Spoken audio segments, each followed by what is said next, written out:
The gavel slammed, and the room fell silent, but my heart roared louder than 1,000 storms. I stood in the shadowed gallery of the congressional hearing, my knuckles white against the railing, as politicians below debated my right to exist. My name, Amara Ellis, was a whisper they tried to erase, but outside, the people's chants were already rising like a tide. Washington, D.C., 2025. The air was thick with tension, the kind that clings to your skin like summer humidity. I was 30, a black transgender woman who'd fought tooth and nail to live authentically in a world that often preferred me invisible. My life hadn't always been protests and hearings. Once it was quiet evenings in Richmond, Virginia, sketching designs for dresses I dreamed of wearing. But that life felt distant now, replaced by a fire I couldn't douse. Not when laws were being drafted to strip away my rights, my identity, my very presence. The Anti-Identity Bill, they called it. A sanitized name for a law that aimed to ban gender-affirming care, outlaw public expressions of queerness, and erase trans people from legal recognition. It was a dagger aimed at the heart of who I was, and I wasn't alone. Across the country, people like me, trans, gay, non-binary, were being targeted. But I'd made a promise to myself under a starlit sky years ago. I'd never hide again. Beside me in the gallery stood Javier Morales, a 32-year-old community organizer from Albuquerque. His warm brown eyes scanned the room, sharp and unyielding, his hand brushing mine in quiet solidarity. We'd met 2 years ago at a rally in Baltimore, his voice booming through a megaphone, rallying a crowd against a similar bill. Javier was gay, proud, and relentless, a man who'd turned his pain into purpose.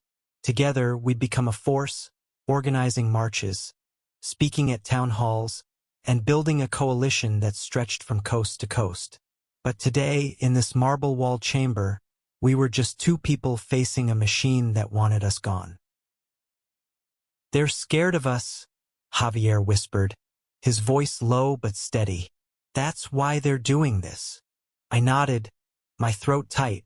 Below, Congressman Harold Vance, a gray-haired man with a sneer that could curdle milk, was speaking. "This bill protects our nation's values," he said, his voice dripping with condescension. "We cannot allow these deviations to undermine our society." The word deviations landed like a slap, and I felt Javier tense beside me. But outside, the energy was different. Through the thick windows, I could hear the crowd, hundreds, maybe thousands, chanting, "Amara, Javier, we stand with you." Their voices were a lifeline, pulling me back from the edge of despair. I'd been invited to testify today, to speak for myself and countless others. But the committee had limited my time to 5 minutes. 5 minutes to defend my humanity. It wasn't enough, but it was all I had. As I stepped to the podium, my heels clicked against the polished floor, each step a defiance. I wore a dress I designed myself, bright coral, flowing, unapologetic. My reflection in the room's glass doors showed a woman who'd fought to become herself, and I carried that strength into my words. "My name is Amara Ellis," I began, my voice steady despite the pounding in my chest. "I am a daughter, a designer, a friend. I am transgender, and I am not a threat." The room was silent, save for the faint hum of the crowd outside. "You sit here debating laws that would erase me, but you cannot erase the truth. I am here, I am human, and I am loved. This bill doesn't protect anyone. It destroys lives. Tells people like me that we don't belong. But I'm here to tell you we do. We always have." Javier's hand squeezed mine under the table as I spoke, his presence grounding me. I talked about the kids I'd met, teens like Riley, a non-binary 16-year-old from Seattle, who'd written me letters about their dreams of becoming a doctor. I spoke of the families torn apart by fear, the communities rallying in the face of hate. I poured everything into those 5 minutes, knowing they might be my last chance to be heard. When I finished, the room was still. A few committee members shifted uncomfortably. Others stared with cold indifference. Vance leaned into his microphone. "Thank you, Ms. Ellis. Your perspective is noted." The dismissal stung, but I held my head high as I returned to my seat. Javier leaned close. "You were incredible," he said, his voice thick with pride. But the hearing wasn't over. The committee moved to vote, and my stomach churned as the ayes outnumbered the nays. The bill was advancing one step closer to becoming law. It felt like a betrayal not just of me, but of every person who'd ever dared to live authentically. As we left the chamber, the crowd outside erupted. Rainbow flags waved like beacons, and signs bore messages of love and resistance. A young woman with pink hair thrust a megaphone into my hands. "They need to hear you, Amara," she shouted. I climbed onto a makeshift stage, Javier at my side, and faced the sea of faces. "They tried to silence us today," I said, my voice carrying over the crowd. "But look at us. We are here, we are loud, and we are not going away." The cheers were deafening, a wave of hope crashing against the walls of power. But as the sun dipped below the Capitol dome, I knew this was only the beginning. The bill was moving forward, and our fight was far from over. Javier and I shared a look, a silent vow to keep going. We'd built something bigger than ourselves, a movement, a family, and we wouldn't let it fall. The next morning, I woke to the sound of my phone buzzing like a hornet's nest. Notifications flooded my screen, messages of support, news articles, and viral videos of my speech. But alongside them were the threats. Anonymous emails called me an abomination. One promised to fix me if I showed my face again. I sat on the edge of my bed in a cramped DC hotel room, staring at the words, my hands trembling. Fear was a familiar shadow, but I'd learned to walk through it. Javier knocked on my door, his face a mix of exhaustion and resolve. "You see the news?" he asked, holding up his phone. A headline blared, "Trans activist defies Congress in fiery testimony." Below it, a photo of me at the podium, my coral dress a splash of color against the gray suits. "They're calling you a hero, Amara." "I don't feel like one," I admitted, my voice barely above a whisper. The weight of the hearing still pressed on me, and the threats made it heavier. Javier sat beside me, his shoulder brushing mine. "You don't have to do this alone," he said. "We're in this together." Together. That word carried me through the next few days as we planned our next move.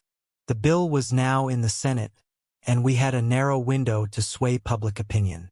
Javier and I met with our coalition, activists from Chicago, Miami, Portland, and beyond.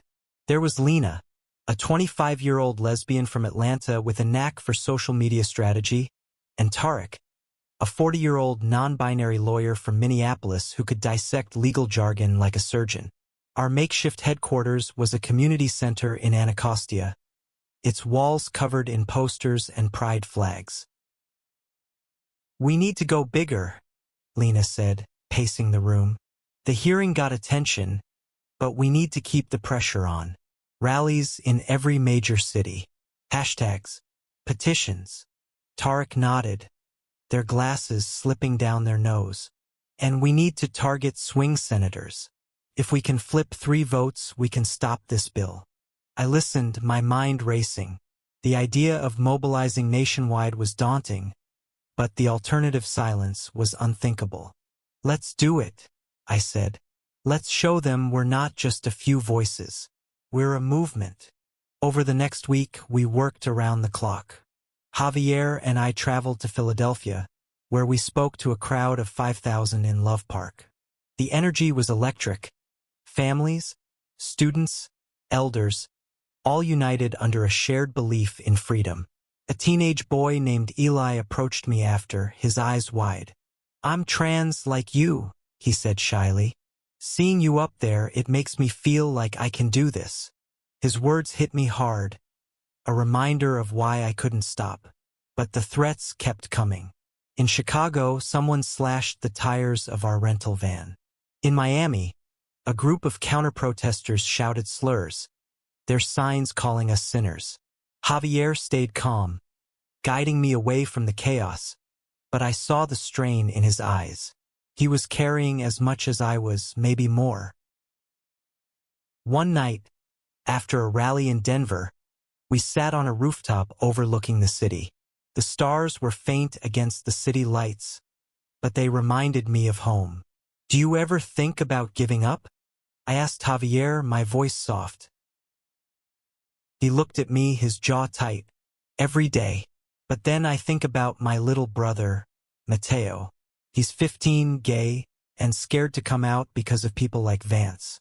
If I stop, what happens to him?"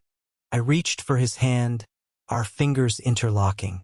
"We keep fighting for Mateo, for Eli, for all of them." Javier smiled, but it was tinged with sadness. "And for us too, Amara. We deserve to live, not just survive." His words lingered as we planned our biggest event yet. A march on Washington, timed to coincide with the Senate vote. It was a gamble, but we had to show the world that we wouldn't be erased. As we boarded a bus back to D.C., I felt a spark of hope. The people were with us, and their voices were growing louder. But in the back of my mind, I knew the fight was about to get uglier. Vance and his allies weren't done, and they'd do anything to keep us out of sight. The march was set for a crisp October morning, and D.C. buzzed with anticipation. By dawn, the National Mall was a sea of color. Rainbow flags, handmade signs, and thousands of faces from every corner of America. I stood at the edge of the stage, my heart pounding as I scanned the crowd. Javier was beside me, his presence steady as always, but even he looked awed by the turnout. "We did this," he said, his voice thick with emotion. "You did this, Amara." I shook my head. "We all did." The march was more than a protest. It was a celebration of who we were.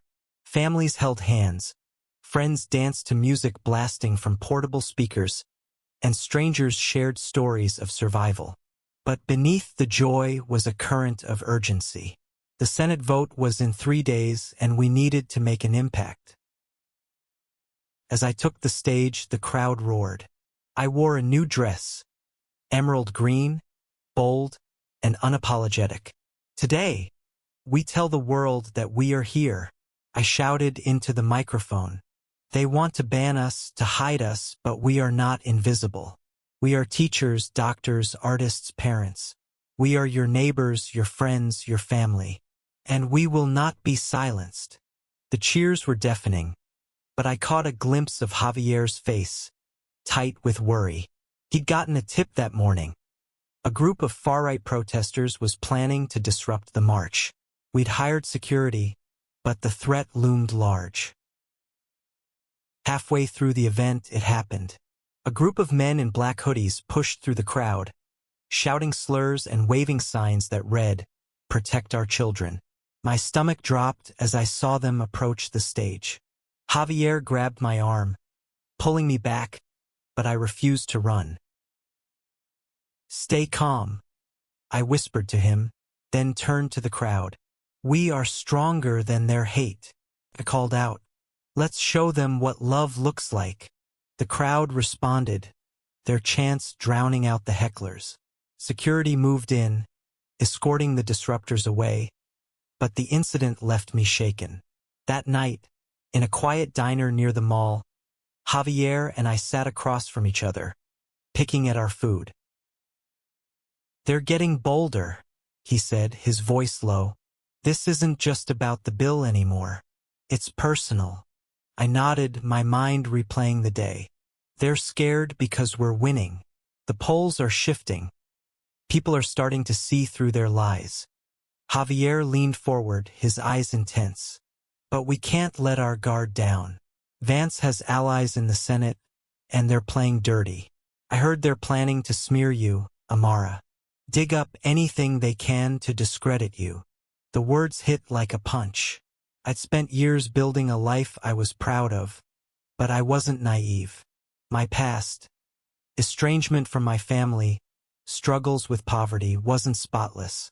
If they wanted dirt, they'd find it, or they'd make it up. Then we fight harder, I said, my voice firm. We tell our stories before they can twist them. The next day, we launched a campaign called We Are Here. People across the country shared videos. Trans kids talking about their dreams, gay couples celebrating their love, allies standing in solidarity. Lena's social media strategy worked. The hashtag trended worldwide. Even celebrities joined in, amplifying our voices. But the attacks came just as Javier predicted. A right-wing news outlet published a hit piece, claiming I'd been arrested for fraud years ago. A lie, but it spread like wildfire. My phone buzzed with hateful messages, and for the first time, I wondered if I could keep going. Javier found me in the community center, staring at my laptop, tears in my eyes. Don't let them win, he said, kneeling beside me. You're stronger than this, Amara. We all are.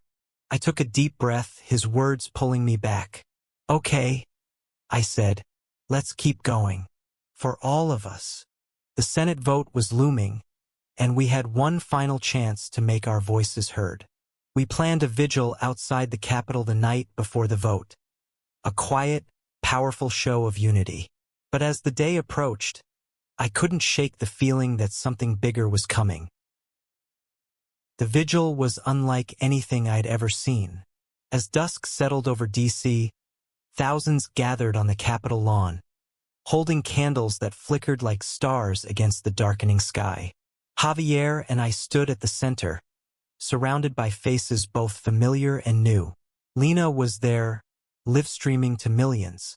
Tarek stood nearby, their quiet strength a reminder of our shared purpose. Even Eli, the trans teen from Philadelphia, had come with his parents, his candle held high. I spoke first, my voice soft but clear.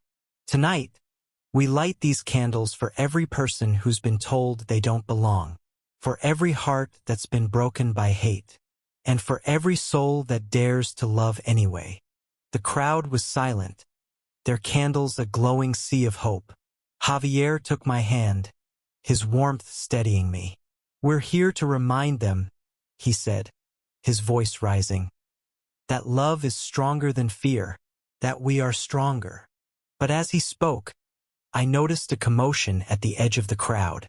A group of counter-protesters had arrived, their signs uglier than before.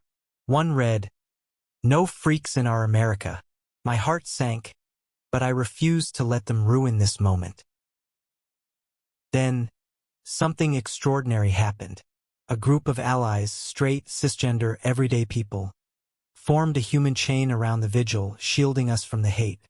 Their faces were resolute, their hands linked. I felt tears prick my eyes as the crowd began to sing, a soft hymn of resilience that drowned out the slurs. The vigil stretched into the night, and as I looked at Javier, I saw something new in his eyes, hope, fierce and unyielding. We'd built something unbreakable, and no matter what happened in the Senate, we'd already won in the hearts of the people. But the next morning, the reality of the vote loomed. We gathered in a small office near the Capitol, watching the Senate proceedings on a live stream. Senator Claire Nguyen, a swing vote from Oregon, was our last hope. She'd been silent on the bill, her decision a mystery. As she rose to speak, my heart stopped. "I've listened to my constituents," she said, her voice calm but firm. "I've heard from families, from activists, from people like Amara Ellis and Javier Morales. And I've seen the love and strength of this movement. I vote no." The room erupted in cheers, but the vote wasn't over.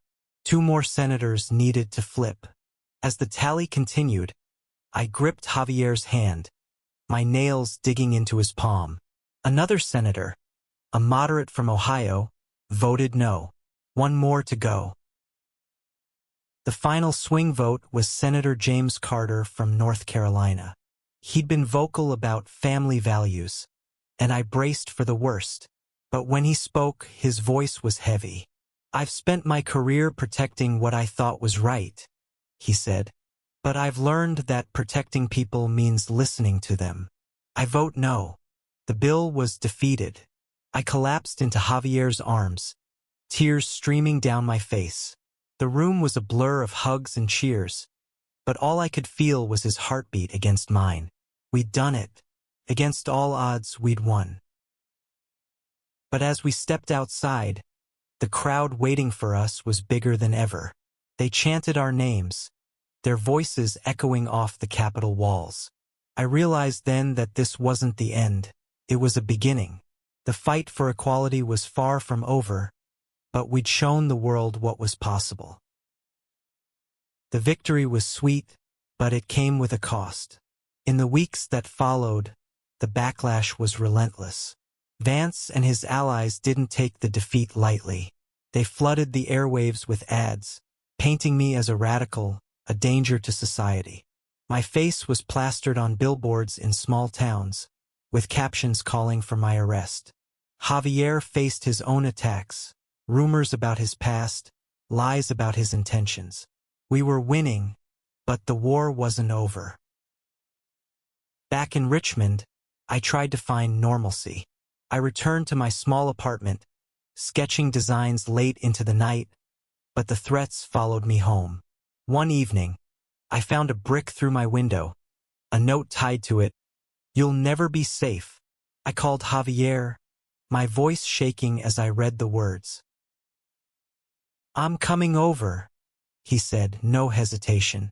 An hour later, he was at my door, his arms around me before I could say a word. "We're not doing this alone anymore," he said. "Move in with me. We'll face this together." I hesitated. Javier's apartment in D.C. was a hub for the movement, always buzzing with activists and plans. But the idea of facing the world side by side with him felt right. "Okay," I said, a small smile breaking through my fear. "Let's do it." Living with Javier was like stepping into a whirlwind. His energy was infectious, his laughter a balm for the constant pressure. We spent nights strategizing, days meeting with allies, and stolen moments dreaming of a future where we could just be. One evening, as we cooked dinner, badly with too much salt and burned rice, he took my hand. "Amara," he said, his voice soft, "I don't know what I'd do without you." My heart skipped. We'd been partners in the fight, but this felt different, deeper. I leaned in, our foreheads touching, and for a moment, the world faded away. It wasn't a kiss, not yet, but it was a promise. But the fight demanded our focus. We learned that Vance was pushing a new bill, this one targeting LGBTQ+ youth in schools. It would ban discussions of gender and sexuality, effectively erasing us from education. The thought of kids like Eli or Mateo losing their safe spaces was unbearable. We rallied again, this time focusing on local communities. In Raleigh, we met with teachers who risked their jobs to support their students. In Austin, we spoke to parents fighting for their trans kids. Each story fueled us, but the exhaustion was creeping in. Javier's eyes grew shadowed, and I caught myself staring at my reflection, wondering how much longer I could carry this weight. One night, after a long day of meetings, Javier collapsed onto the couch, his head in his hands. "I'm tired, Amara," he admitted. "I keep thinking about Mateo, about how he deserves better than this." I sat beside him, my hand on his shoulder. "He will have better," I said. "Because of you, because of us." He looked at me, his eyes searching mine. "You really believe that?" "I have to," I said, It's the only way I keep going. We decided to take the fight to the heart of Vance's support base, his hometown in rural Georgia. It was a risk, but we needed to show that our movement wasn't just coastal elites, it was everywhere. As we planned the rally, I felt a spark of hope. Maybe, just maybe, we could change hearts even in the hardest places. The Georgia rally was our boldest move yet. The town of Dalton was small, conservative, and fiercely loyal to Vance. As our bus rolled in, I saw the stares, some curious, some hostile. But I also saw rainbow stickers on a few cars, a quiet sign of allies in unexpected places. We set up in a community park, the stage modest but the crowd diverse. Locals mixed with activists who'd traveled from Atlanta, their signs reading "Love is Love" and "Protect Our Kids." I wore a dress I designed for the occasion, deep purple, a color of resilience. Javier stood beside me, his blazer sharp, his smile defiant. As I spoke, I saw faces soften. A mother in the back wiped tears, her teenage son beside her holding a pride flag. "This isn't about politics," I said. "It's about people. It's about your neighbors, your children, your friends. We're not asking for special treatment, just the right to exist." Javier followed, his voice powerful. "We're here because every kid deserves to grow up knowing they're enough. Because love isn't a crime, and neither is being yourself." The crowd cheered, but not everyone was swayed. A group of Vance's supporters stood at the edge, their signs hateful. One man shouted, "Go back to D.C." But then something shifted. A local pastor, a black woman with gray braids, stepped forward. "I was raised to believe in love," she said, her voice carrying. "And I see it here today." Her words changed the air. Some of Vance's supporters lowered their signs, their faces uncertain. It wasn't a full victory, but it was a crack in the wall. That night, Javier and I sat in a diner, the weight of the day settling over us. "We're making a difference," he said, his hand finding mine across the table. "I feel it." I smiled, my heart full. "Me too." Months later, Vance's new bill stalled in committee, a testament to our work. The movement grew, with new leaders stepping up. Eli, now 17, started a youth group. Lena launched a national campaign for queer visibility. Javier and I kept fighting, but we also found moments for ourselves. One evening, under a Virginia sky, he kissed me, soft and certain. It was a beginning, not an end. The threats never fully stopped, but neither did we. Outside Congress, the people kept cheering our names, and we carried their voices with us. We weren't just fighting for our rights. We were fighting for a world where everyone could live free, loud, and proud. And that, I realized, was a legacy worth everything.